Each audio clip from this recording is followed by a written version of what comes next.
अस्सलाम वालेकुम, आप देख रहे हैं परवास न्यूज। मैं हूँ सवाद नान। नजर डालते हैं अहम खबरों पर।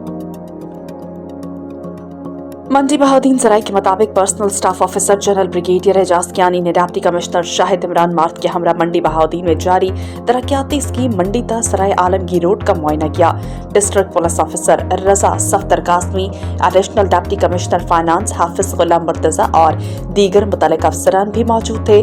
Project director NLC major Musarrat और हाईवे अफसरान ने सराय आलमगीर रोड के मुतालिक तफसीली ब्रीफिंग दी।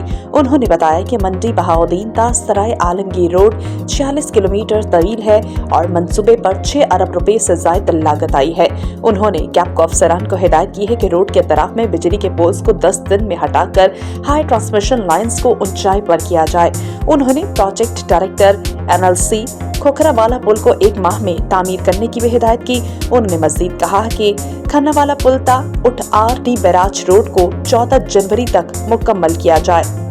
मोहम्मद रशीद भट्टी, ब्यूरो चीफ, परवास न्यूज, मंडी बहाउद्दीन।